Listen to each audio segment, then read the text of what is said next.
Usaha kuliner itu adalah waktu. Ibaratnya melahirkan bayi gitu loh. Dan kita mesti kasih nafas yang panjang. Jadi jangan pernah buka usaha kuliner hanya untuk cuan. Tapi buka usaha kuliner untuk melayani masyarakat sehingga mengenal masakan kita.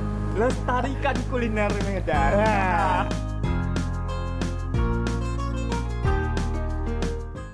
Nah, ini kita kan ngomongin kuliner, kayaknya memang enaknya sambil ngopi dulu nih dari Dominico ya, Ko ya. Aduh, suaraku bakal enak nih. Nyam. Udah jadi kayak ASMR nih ya, Ko ya. Tapi emang satu hal yang sebenarnya kita juga belum mention itu adalah kopinya. Yang juga punya ciri khas. Bahkan dari biji-bijinya sendiri. Ya, Sumatera Utara itu juga punya, ya banyak lah ya. Banyak lah dan kopi di sini. Bener-bener seperti Mandailing dan lain sebagainya. Sidikalang yang memang bisa mewakili juga nih untuk rasa sumut itu seperti ini. Yes. Bahkan kalau setahu saya merupakan salah satu eksportir ke merek terbesar di dunia kita. Dari sini loh. Medan loh ya. Medan loh Sumut loh Medan loh kuliner itu kan sebenarnya memang sudah go internasional. Bahkan CNN sendiri sudah beberapa kali nih menobatkan makanan-makanan khas Indonesia yang khas itu menjadi makanan terenak. Betul. Ada rendang lah, kemudian nasi goreng dan lain sebagainya.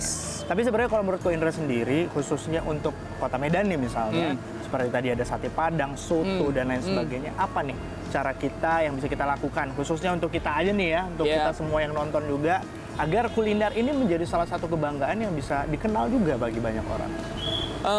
Kalau teman-teman pengusaha kuliner di Medan ataupun kuliner Medan ini harusnya ya pegang teguh aja. Yang penting usaha kuliner ini kan jangka panjang ya. Bagi saya itu setelah jadi pengusaha juga sebagai media juga kadang-kadang ya, usaha kuliner itu adalah waktu. Ibaratnya melahirkan bayi gitu loh. Dan kita mesti kasih nafas yang panjang. Jadi jangan pernah kita jualan hanya untuk cuan gitu. Jadi kadang-kadang itu bergulirnya waktu, maaf kata ya, misalnya kopi. Mungkin dulu kan tubruk ya. Orang tua kita sukanya tubruk. Mungkin nggak biasa dengan Arabica mesin sekarang gitu loh. Tapi berjalannya waktu ini sekarang sudah berapa puluh tahun kemudian. Sekarang mungkin kita tubruk nggak nyaman. Tapi ya tetap pakai kopi kita toh. Cuman penyajiannya beda. Mungkin jenisnya sedikit beda, karena ya namanya pengembangan ya, berubah zaman. Jadi sebenarnya kita lagi di masa transisi antara tubruk dengan dunia mesin espresso misalnya yang ini. Atau tapi ya kembali manual brew dan lain sebagainya. Dan lain-lain. Tapi ini akan bola-balik, akan dua-duanya, tiga-tiganya, empat-empatnya hadir. Semuanya untuk Kota Medan dan mungkin untuk Indonesia juga. Jadi harapan saya adalah setiap pengusaha itu ketika lahirin produk, kasih waktu yang panjang untuk produknya dinikmati kepada masyarakat. Kalau sudah panjang biasanya juga pasti akan laku. Teringat saya ya, kadang-kadang boleh dibilang, oh lontong depan rumah saya itu nggak gitu enak. Tapi kok bisa jualan begitu lama? Dan ternyata ada pengunjungnya yang bilang enak. Karena bagi saya sebagai pengusaha itu enak itu nggak bisa dijual. Rasa di mulut masing-masing beda. Tapi mungkin suasana bisa kita jual. Harga itu bisa kita tahu secara dompet kita masing-masing. Saya nggak sanggup 500.000 satu kopi nih. Saya cuma sanggupnya 50.000. Saya cuma sanggupnya 10.000 perak. Saya cuma sanggupnya 3.000 perak. Jadi bagi saya itu ketika pengusaha kuliner mau jualan produk, ayo pikirkan dengan baik. Ini bukan untuk cuan, tapi ini untuk kelanjutan dari resep mama lah, resep nenek lah, resep moyang lah, yang kita mau sampaikan keluar. Daripada dia hilang, mendingan kita sampaikan dalam bentuk bisnis, tapi jangan cepet give up. Jadi mesti panjang nih. Jadi bayangin aja kalau produk awalnya terjual sehari cuma 5 setiap hari. Kalau masih bisa tutup biaya, jalanin aja. Ataupun kita masih bisa cari duit lain kan, gitu kan. Benar kok. Jadi jangan pernah buka usaha kuliner hanya untuk cuan. Tapi buka usaha kuliner untuk melayani masyarakat sehingga mengenal masakan kita. Atau mengenal produk kita kan. Benar banget. Jadi bagaimana kita mau dikenal kalau kita tidak melestarikan dulu, begitu ya Ko ya. Jadi otomatis ketika kita punya resep kayak tadi kok bilang, karena memang setiap kadang-kadang nih ya, apalagi untuk Medan mungkin khususnya, setahu saya itu banyak tuh resep-resep nenek, resep-resep orang tua yang sometimes itu malah menjadi satu produk yang baik disukai juga kok. Betul. Iya kan? Belum cukup mulut Iya. menikmatinya. Itu dia. Jadi memang ketika kita bisa ya berupaya lah untuk melestarikan nih kuliner, misalnya, oh saya punya soto khas. Ya. Nah, mungkin pasti ada perjuangan, ada struggle di awal untuk melestarikan, untuk memperkenalkan nih produk ini. Tapi ketika nanti kita bisa benar-benar konsisten, jangka panjang, nah ini lebih harusnya Nanti udah bisa akan lebih kuat. terkumpul Iya, penikmatnya. betul, betul. Jadi bayangkan kita sediain tokonya, kita cuma jualan one on one nih. Tapi berjalan 10 tahun, ini nanti kan penikmatnya ngumpul. Yes. Dan penikmatnya kan berkembang. Kembang lagi, benar-benar. Arti kata mereka juga punya anak. Iya. Mereka juga punya pasangan. Jadi berkembang. Papa itu suka makan Soto ini gitu ya. Akhirnya turun-temurun. Iya. Dan di situ sebenarnya itulah efek domino ataupun efek snowball-nya. Jadi bukan di hari pertama, nggak mungkin aku datang, bro, datang minum kopi enak-enak, oke. Ya, mungkin untuk kamu datang lagi balik dengan kawan-kawan itu butuh semingguan. Iya. Kadang-kadang butuh 3 tahun. Tapi ingat, kopi saya selalu ada dan tidak pernah tutup. Gitu. Jadi welcome back gitu loh ya kan. Betul dia. Jadi intinya adalah harus selalu ada. Harus selalu ada. Jadi kalau udah buka Lestari usaha kuliner, gitu ya. Lestari. Oh betul. Hari ini saya belajar kata baru. Lestarikan kuliner Medan. Nah.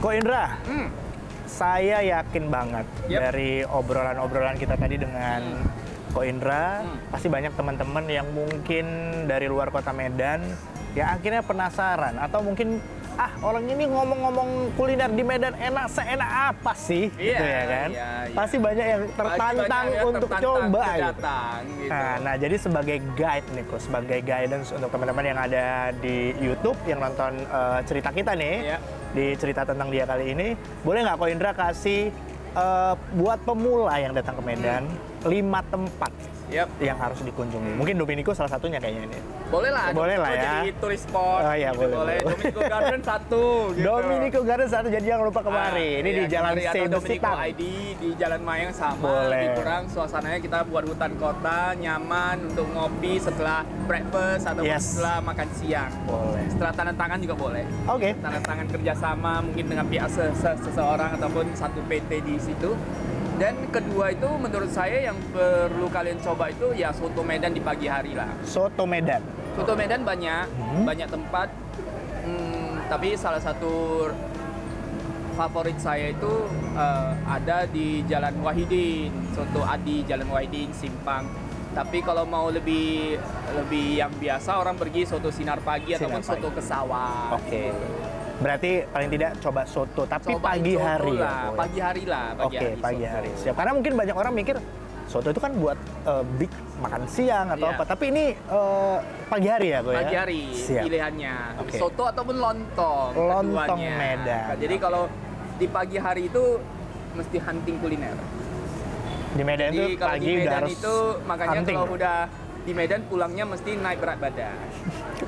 Untung kita masih bisa jaga nih ya, Ko Iya, ya? untung kita bisa jaga. Oke. Jadi soto dan lontong pilihan pagi kita cocok banget untuk di Medan. Jadi sudah nendang banget untuk di Medan. Kalau siang hari kita juga ada beberapa tempat masakan Padang, masakan Melayu juga ada, masakan suku Batak juga ada. Batak juga ada, benar-benar. Jadi ini 3 mungkin bisa jadiin Ideal untuk lunch-nya lah ya. Oke. Gitu loh. Kalau menurut saya sih ya mungkin bisa coba makanan Padang Medan gitu. Itu enak banget sih untuk sambil ya udah beresin biar siangnya seger gitu loh. Tapi ada nggak sih Padang Medan yang menurut Koko harus dicoba nih sama teman-teman yang nonton? Wah banyak banget sebenarnya. Tapi yang ada di seberang Hotel Garuda masuk gang itu enak banget juga gitu. Oke, boleh. Jadi banyak tempat lah, tapi biasanya sih turis kan pertama kali datang, ya udah basic Medan itu ada rumah makan Garuda, silakan. Oh, Padang Medan lah. Padang itu. Medan tuh saya Garuda. Saya ngomong dia Padang-Padang, soalnya saya sendiri rasa Padang-Padang ya mungkin terlalu terlalu kental bagi saya. Mungkin saya masih suka Padang Medan gitu. Ya udah. Ya karena kembali lagi kita juga memang besar di Medan, udah terbiasa dengan udah rasa terbiasa itu. mungkin gitu ya. Jangan salahin saya ya, guys. Jadi saya cuman kenalin. Jadi Iya, cocok rasanya mungkin masing-masing ya. Tapi di satu sisi ya mungkin seperti restoran Garuda itu memang basisnya Medan banget. Jadi mungkin bisa dijadiin acuan. Tapi kalau mau yang hidden gems, banyak ini banget. nih Banyak yang banget. seru ya. Cuman ya udahlah, nanti turis spot dulu ya. Nanti kalau sudah kenal Baru nanti datang kita kedua DM-an, kita kita baru. komen-komenan, kita kasih dah detailnya. Karena kita takut orang tersesat, Bos. bener-bener tuh. Iya kan? Ya ibaratnya kalau apalagi yang pertama Kota Medan, Iya. kita kasih yang top Yang spotnya top-top dulu lah. spot-spotnya mungkin Iya. agak ala itu biasa saja gitu bagi orang ya. Tapi ya mau tak mau ya gitu. Harus Tapi itu dulu dicoba. harus itu dulu. Nanti kalau kedua kali, ketiga kali datang, Baru yang hidden kita gemnya. kenalin hidden gem. Waduh, ini tempatnya kecil ya. Iya, makan enak. Wes. Itu yang penting sih bagi saya. Ya Oke. kalau bagi saya ya kopi-kopian juga banyak banget di ini. Roti-rotian juga masih oke banget di sini. Mie-mian juga banyak banget di sini. Mie ayam ini enak-enak di Medan. Nah, rasanya jauh berbeda dengan Pulau Jawa sana. Mie ayam di sini. Di malam harinya kalian bisa coba yang namanya mie ayam Akong Acim. Itu salah satu legendaris juga ya di Medan Legendaris itu. di Jalan Kesawan ya kalau Iya. nggak salah saya, di jalan ini juga mie ayam Akong Acim. Ya halal dan luar biasa, tempatnya nggak pala modern banget. Tapi ya rasanya luar biasa nikmat gitu loh. Jadi mungkin di situ kalian akan merasakan sedikit mie yang kenyal. Habis itu dia juga ada daging ayam. Dia juga ada yang namanya bakwan udang tapi versinya lonjong gitu, Potong-potong. Iya. Habis itu ada telurnya gitu. Cabenya cabai Medan style gitu. So have a try gitu loh. Jadi Siap. Medan ini banyak banget kuliner. Tapi biar nggak bingung, DM aja ke kita kuliner Medan atau DM ke dia. Tapi yang lebih tepatnya kuliner Medan. Nanti Iya, kalau ke lebih saya, tepatnya. Nanti kamu tanya saya. Oh iya benar. Ya nggak apa-apa lah, kita bantuin. Iya. 1.000 orang pertama. 1.000 orang pertama ya. 10.000 saya nggak bisa bantuin. 1.000 Atau orang mungkin pertama. kita nanti bisa ini nih, lama-lama kita bisa buat tour khusus Iya. tur kuliner Medan gitu. Ya, why not? Why Iya, not? kan? Why not? Dari dulu aku udah pingin rencanain. Kalau bisa ada satu bus pemerintahan yang khusus ini turunnya ke tempat kuliner. Tempat makan doang. makanan gitu. Jadi ya kamu pingin turun ini ada bus kulinernya ya gitu ya. Jadi nggak usah bingung-bingung, tinggal naik, Iya. ikutin makan. Paling nanti pulang-pulangnya harus siap naik timbangan aja. Iya, naik timbangan doang gitu. Jadi Oke. mungkin itu bisa ada beberapa tempat yang bisa kalian rasain deh gitu. Dan masih banyak juga lah untuk ditenteng bawa pulang. Betul. Ya kan? Karena oleh-oleh di Kota Medan ini yang saya pelajari aku ya. Mungkin dari beberapa tempat itu oleh-oleh itu memang ada khasnya. Ya. Tapi dari Kota Medan khasnya itu bisa berubah seiring berkembangnya waktu. Dari 10 tahun yang lalu ada misalnya Bika kayak Ambon. Bika Ambon. Nanti ganti jadi bolu. Jadi bolu meranti, ada lagi yang lain, ada yang lain. Ada dan dari sebagainya. durian. Dari durian. Jadi ini adalah satu hal yang memang bisa dibilang membuktikan juga bahwa di Kota Medan itu sendiri sangat banyak kreasi-kreasi yang bisa menjadi bisa dibilang menjadi icon. Kita di sini bukan icon aja, icon pakai S. Ya. Icon sekarang banyak. Karena banyak. Bener, Kita nggak Bro. bisa ikon doang. Gitu. Ikon doang, ikan aja sebiji nggak bisa. Kita mesti ikannya Banyak. banyak nih. Nah, Ikannya jadi mesti banyak. itulah yang saya lihat justru ini menarik. Iya. Itu Betul dia. sekali. Dan ini juga bisa jadi otomatis orang yang datang dari luar kota ke Kota Medan ini bisa kembali ke selera masing-masing. Betul. Kalau yang sukanya durian ya bisa bawa oleh-olehnya durianan Ya, lah. betul. Kalau misalnya yang sukanya cake atau bolu ya bisa bawa bolu. Atau kalau sukanya bika-bikaan, bika Bisa Ambon ke Jalan Mojopahit dan ya kan. lain. Jadi pokoknya Medan itu pesan saya cuma satu. Jangan pernah datang sekali doang gitu. Sering-sering datang, Bos. Sering-sering datang. Gitu. Nanti kan di situ barusan bisa belajar. Kuliner itu nggak bisa dinikmatin cuma sekali. Sebenarnya banyak banget yang bisa kita obrolin lagi seputar kuliner. Tapi mungkin ini lebih sedikit spesifik nih Ko. Karena Ko Indra kan juga sekarang memang ya dari awal sampai sekarang juga sebagai pelaku bisnis kuliner juga. Kira-kira tadi kan Koko udah mention sedikit ya kita harus lebih konsisten, lebih apa ya, lebih maulah melestarikan kuliner kebanggaan kita menjadi produk yang disukai banyak orang. Betul. Secara konsisten, secara jangka panjang. Tapi ada lagi nggak sih Ko tips-tips mungkin untuk katakanlah anak-anak muda yang pemula yang ingin berbisnis kuliner? Ada. Boleh kok. Untuk teman-teman yang mau mulai bisnis kuliner dan kedepannya juga, jika ini kamu lagi nonton di tahun 2040, I don't mind. Tapi please ingat, kita tetap adalah bangsa Indonesia. Jualah makanan-makanan kuliner Indonesia. Kue-kue jadul kita mulai hilang nih. Aduh, setuju. Ayo teman-teman, gali-gali resep nenek gitu loh. Dan itu masih bisa dimodernkan. Contohnya coffee shop, tapi gayanya jualannya kue-kue basah. Betul. Kue-kue gunting gitu loh. Ataupun jualnya ya coffee shop jualnya kopi dan bikambon gitu loh. Sebenarnya ya, Iya, Bu? why not gitu.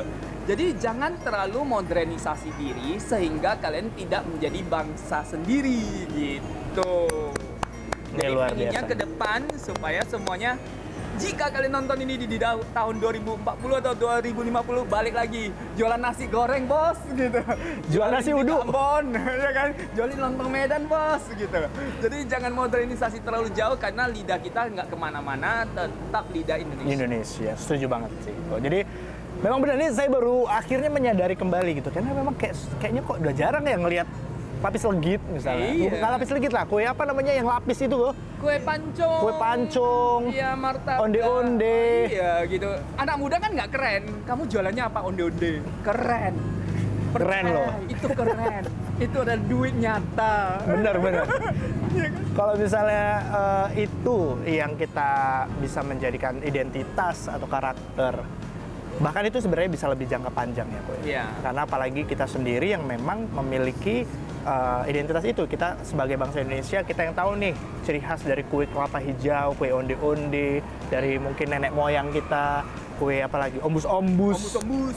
Ya kan? Dari suku Batak. Dari suku Batak dan lain-lainnya, Iya. yang memang resep itu sudah sangat turun-temurun. Betul. Ini sebenarnya bisa menjadi kebanggaan buat kita. Dan Sangat bangga sekali. sebenarnya kita juga mungkin bisa belajarnya langsung dari orang tua, nggak Iya. perlu ambil kelas, ya kan kok. Ya mungkin untuk mengambil kelas ya pasti boleh lah untuk belajar. Cuman kayak resep-resep ini kan harusnya bisa kita dapetin nih Yes. dari silsilah keluarga yang tentunya ini sebenarnya dirindukan banyak Iya. orang. Cuman tidak menyadari aja. Tidak menyadari. Jadi pokoknya aku pesannya gini. Bayangin aja, Indra pemilik coffee shop 50 biji di kota Medan. Keren nggak? Keren juga. Tapi Indra pemilik kue onde-onde sepanjang hayat. Mana lebih keren? Jualan pasti, Betul. dan pasti ada yang beli, pasti Benar. cuan. Iya. Coffee shop nanti kan berubah lagi gitu loh. Jadi ya istilahnya hal-hal beginian itu adalah hal yang mesti kita patut cermati lah ya gitu ya. Ya karena saya juga buka coffee shop, ya kita juga mesti tawarin minimum ingredient lokal, minimum juga rasa-rasa yang lokal senang. Jadi jangan terlalu semuanya modernisasi.